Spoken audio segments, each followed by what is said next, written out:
ES Audio.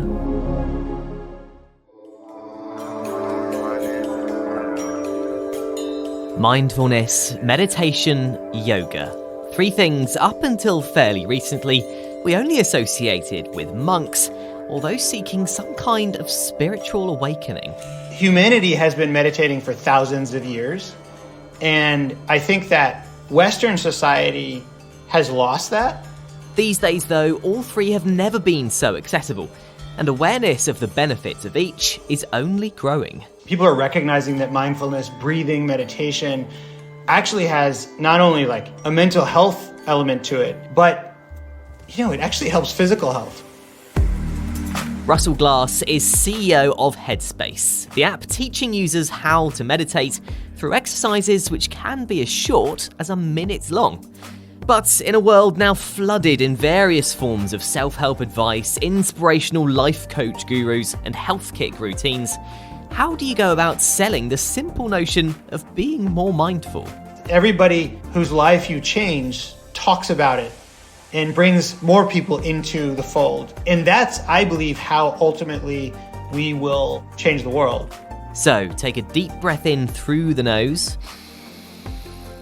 and out through the mouth. And let's begin with where this significant rise in awareness of mindfulness actually came from. I think there's a few reasons for it. I think it's true. I think what we've seen over the last really 3 years since the pandemic started is a dramatic increase in the awareness of mental health being an issue that everybody needs to be thinking about. And then the accessibility through solutions that entrepreneurs and CEOs like me and others around the world recognizing the problem have brought to market. And similarly, it feels like the concept of meditation has gone from something only done by monks to something that's accessible to everyone now. What do you think has prompted that transition as well? It's funny. I think that the notion of meditation being something that was only done by monks is a little bit of a popularization of meditation, but humanity has been meditating for thousands of years.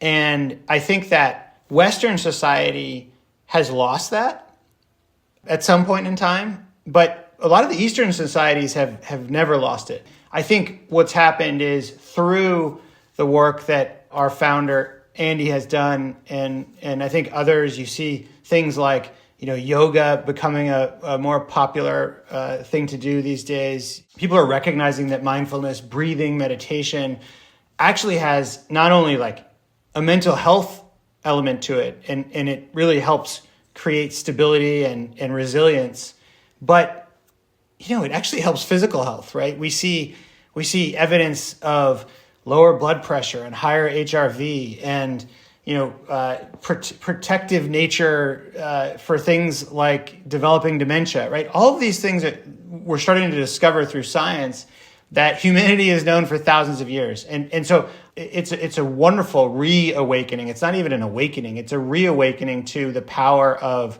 the mind and the power that we have and we've evolved as humans to manage the ups and downs of life.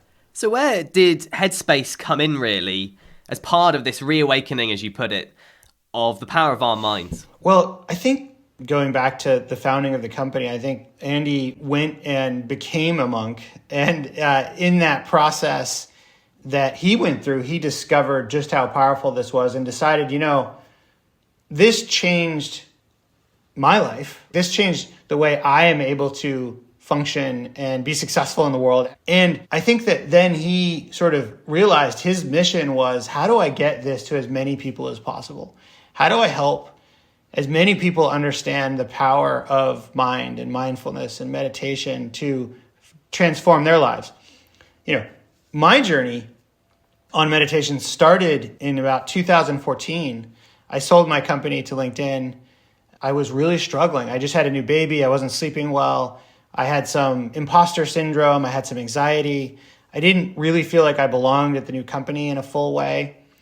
And Jeff Weiner, the CEO of LinkedIn at the time, brought Andy to LinkedIn to talk about the power of meditation and mindfulness. And so I downloaded Headspace. I started to learn how to meditate. I started to learn how to have a little more control over my mind. And I got to tell you, John, the impact on my life was staggering. I became a different husband, a different, person at work, a different dad, because of my ability to calm the mind, because of my ability to let things kind of flow, feel just fine about the anxiety I was experiencing and let it go. It was so impactful to me that now I kind of understood what Andy was talking about. I think that was an early part of my journey in wanting to be, part of spreading this to the world. Can you just explain how it happened, really? Because it blows my mind, and that's what really got me intrigued, really. Yeah, no, it's a great point, because I think a lot of people think, okay, I'm gonna meditate. I'll take 10 minutes aside a day or whatever it is, and I'll meditate, and then I'll start to feel different. And my experience was that I actually didn't feel anything for a few weeks. I was meditating, I was learning how to sort of control my mind, but nothing changed. And then about 2 to 3 weeks after I began my meditation practice, I was in a meeting. There were a number of people talking, and they were saying things that I recognized would trigger my anxiety, would trigger the stress response that I would feel. And it didn't. And that's when it clicked for me. What was happening was I was having the same response, right? I was having the same recognition, but I was able to watch myself have that response. I was able to sort of step aside from it and realize, oh, I'm feeling anxious right now. And let it go. It's fine to feel anxious, but not get absorbed by it. And that difference is really what mindfulness is all about. It's recognizing feelings, it's allowing those feelings to happen, but it's not getting yourself fully absorbed by those feelings. It's allowing you to just put them aside. And that was a revelation to me.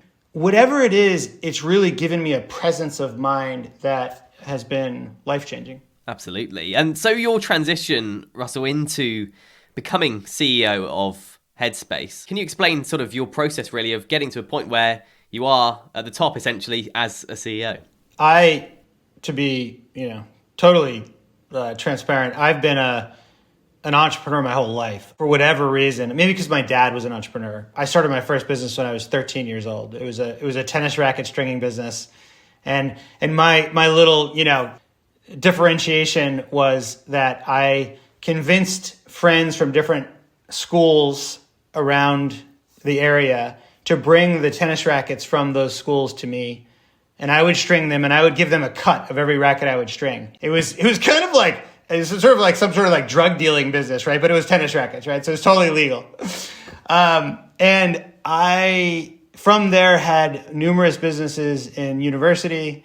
I, had a sandwich delivery business, and I ran an on-campus bar, and it's always been a part of me to, want to solve problems through organizations and build organizations. And so when I left university, I got involved in a very entrepreneurial company and down in Austin, Texas. And I've just sort of been, either early stage or founding companies along the way, and incredibly unsuccessfully in the early days. I had my share of failures and learned so much from those failures that, I think the later companies, like the company that I sold to LinkedIn, was wildly successful, largely because I was able to learn from those failures. And that really led me to becoming, I believe, at least somewhat more successful and knowledgeable entrepreneur that I am today. Now, as we head into a short break, I'm going to take a seat and try my hand at a short meditation. In the meantime, why not hit the follow button on your podcast provider so you never miss an episode of How to Be a CEO.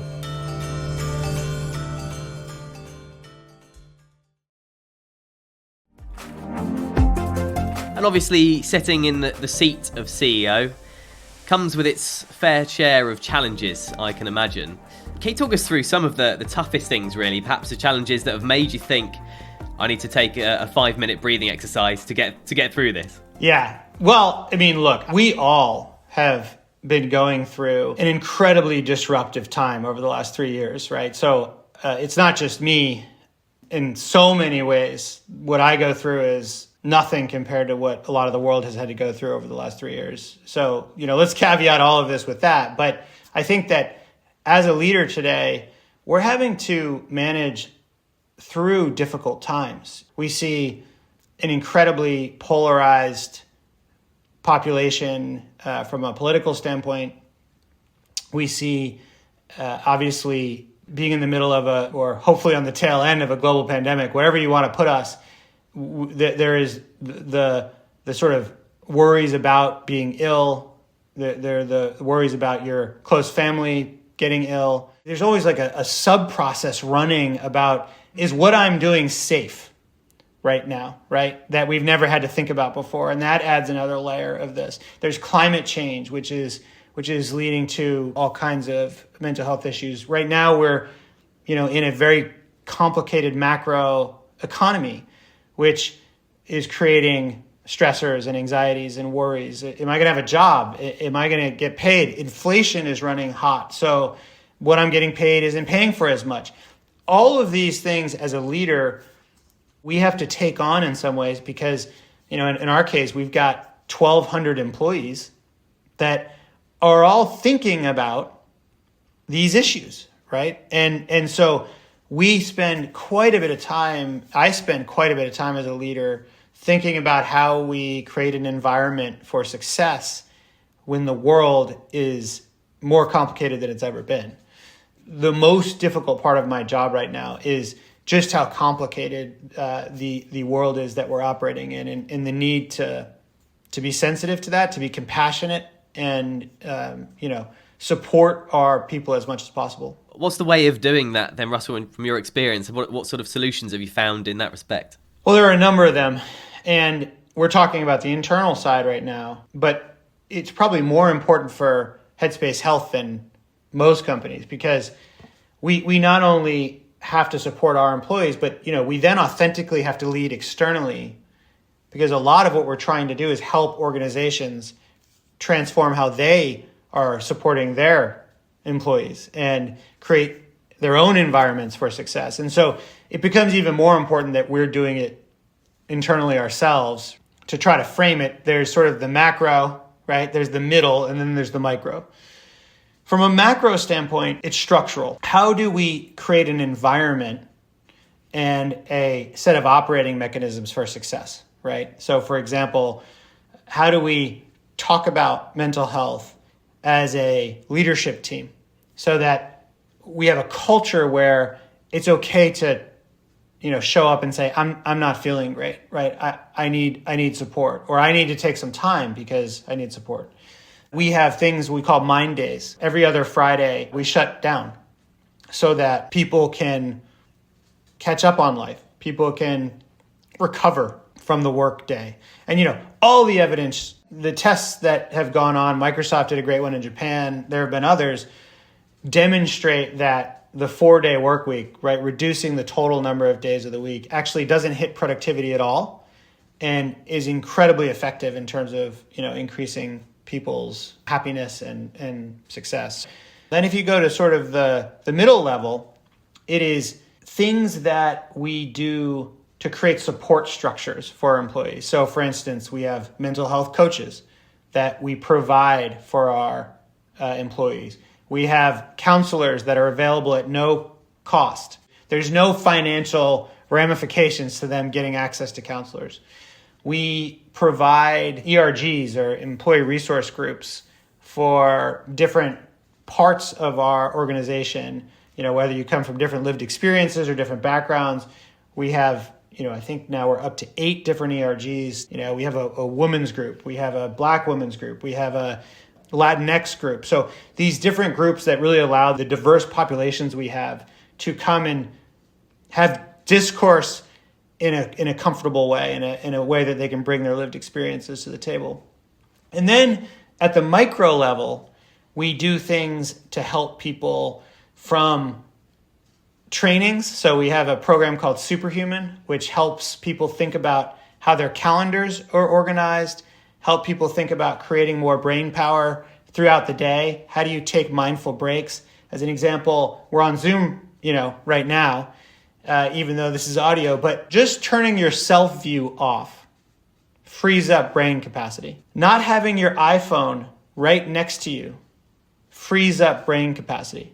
So little things like this that research have shown, it's actually run by a group of neuroscientists out of Berkeley, this program. So, these little things you can do to free up brain power, we're training our teams on to help them, continue to build resilience and have capacity. And of course, we do quite a few meditations. Nice. It's so in depth in terms of supporting employees. It's nice to hear, really. I think if I would give one piece of advice, it's you have to be thoughtful about it.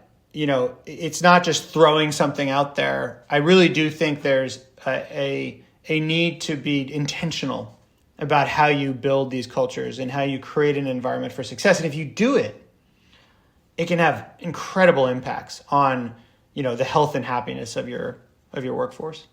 So in terms of going forward, Russell, obviously Headspace is its own thing now. It's an app. It's quite well known. It's probably one of the top 2 or 3 known, certainly in the UK, meditation and mindfulness apps. Where do you go from now? What's the next sort of thing for Headspace going forward? And have you looked at other opportunities in the wellness space, as it were?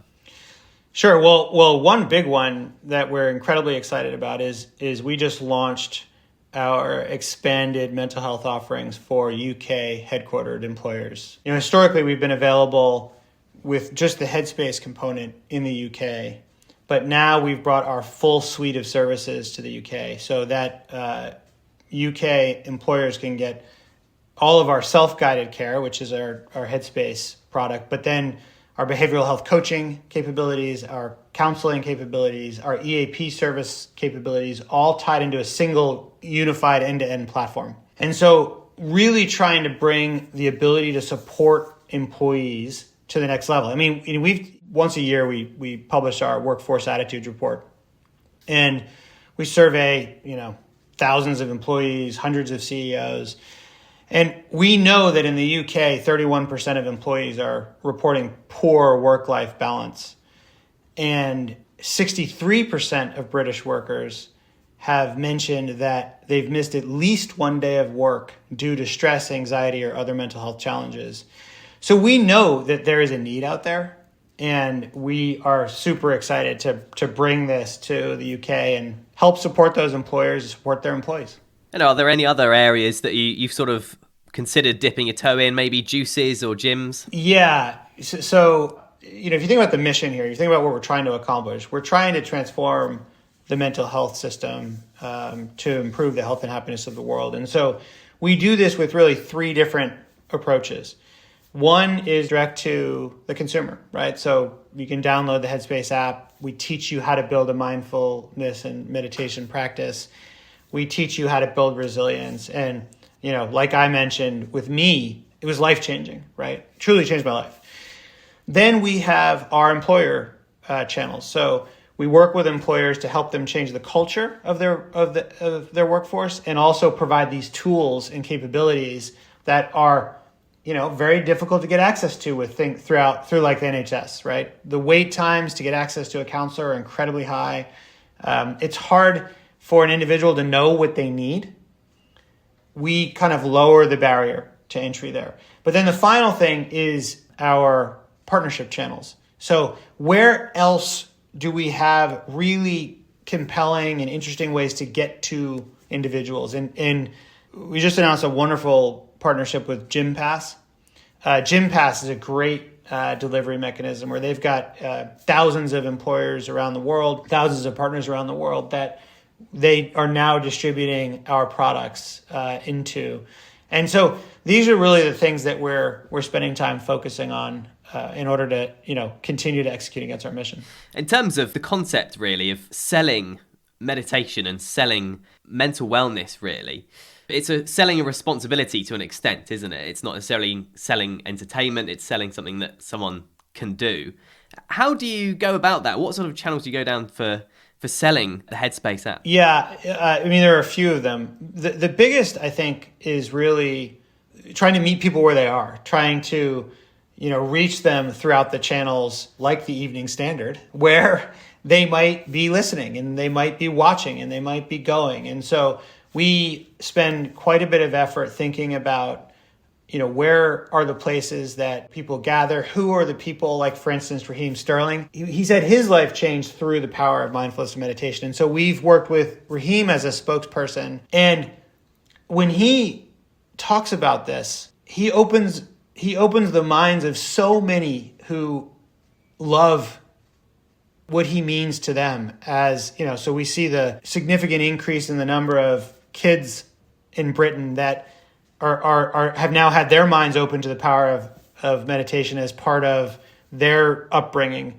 And that whole cohort of people will now have built more resilience, and it will keep them out of more serious mental illness, and then they can bring it to others, right? So it's this referral effect. It's everybody whose life you change talks about it and brings more people into the fold. And that's, I believe, how ultimately we will change the world. It's through both reaching those first people, but then empowering them to reach others. What we see is our members they're such advocates, and we have millions of them. They want others to know what they've learned. They want others to feel what they've felt. And every day, I'm sure you experience it also, someone, a close friend, a family member, whoever it might be, is saying, I'm not feeling great. I'm a little off. I'm feeling anxious. I'm feeling stressed. I'm feeling a little down. To be able to offer them something that they can use to really start to change how they feel is a powerful thing, right? It makes you feel good as a person to be able to give that. And so we're trying to enable that for our populations. For young up-and-coming entrepreneurs now, perhaps there's someone who's thinking about launching a business, launching an app. What would your advice be to them in terms of being successful and doing things the right way? It's a great question. And I get asked it, quite a bit from entrepreneurs that come to me. The most important thing for me, and this was a learning, by the way, this is something I wish I knew earlier. Be thoughtful about the culture you're trying to build, and be thoughtful about the people that you're surrounding yourself with. It almost always comes back to people and culture. And are you being intentional about the environment you're trying to create? And are you bringing the right kinds of people in for success? And as an entrepreneur, it starts with self-reflection, right? What are you good at? What are the things you love to do? And what are the things you're not good at and you don't like to do? And that helps define the kinds of people you need to bring in around you. Because if you bring in people around you that also don't like to do the things you don't like to do, that's going to create some struggle in the early days, right? But if you bring people in that love to do the things you don't, and you can focus on what you love, and they can focus on what they love, that's how you start to build great teams. You build it very intentionally around the culture and environment you're trying to create, and filling the gaps that you have as an entrepreneur. And that was a really important learning for me that has led me to build the team I have around me now at Headspace Health is the best I've ever had. And it is because of the intentionality that I talk about. That was Headspace CEO Russell Glass. For more interviews, news and analysis, head to standard.co.uk/business or pick up the Evening Standard newspaper. How to Be a CEO is back on Monday. We'll see you then.